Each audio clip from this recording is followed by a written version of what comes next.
কংগ্রেস আমরা বলবো যে কোনো মূল্যে আমরা সেকুলার ইজম যেটা ধর্মনিরপেক্ষতা বজায় রেখে ভারতবর্ষকে আরও এগিয়ে যাওয়ার জন্য আমরা সংকল্প নিয়েছি।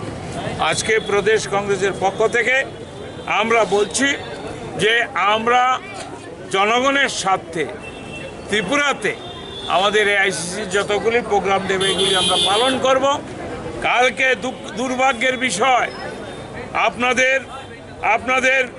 সংবাদ জগৎ আক্রান্ত, কালকে ত্রিপুরা টাইমসের অফিস আক্রান্ত হয়েছে, ঘৃণার ব্যাপার, লজ্জার ব্যাপার।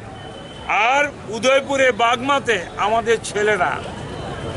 ছেলেরা আজকের অনুষ্ঠানের জন্য আয়োজন করছিল, ওদের বেদমভাবে মারপিট করেছে, কংগ্রেস অফিস ভেঙেছে। তাইলে আজকে যে ত্রিপুরা রাজ্যের গণতন্ত্র বিপন্ন, আপনারা দেখেছেন কৈলাসহর বা ধর্মনগর ছাড়া কোথাও আমরা নমিনেশন দিতে দেয়নি। হুলিগান বাহিনী, গুন্ডা বাহিনী, বিপ্লব বাবুর গুন্ডা বাহিনী, ওরা আমাদের নমিনেশন দিতে দেয়নি। লোকসভাতে এমন করেছে।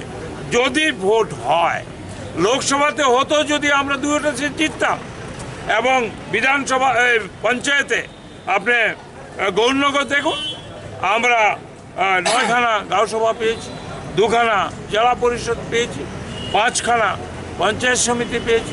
সুতরাং কংগ্রেসকে কোনোদিন ইংরেজ দাবিয়ে রাখতে পারেনি।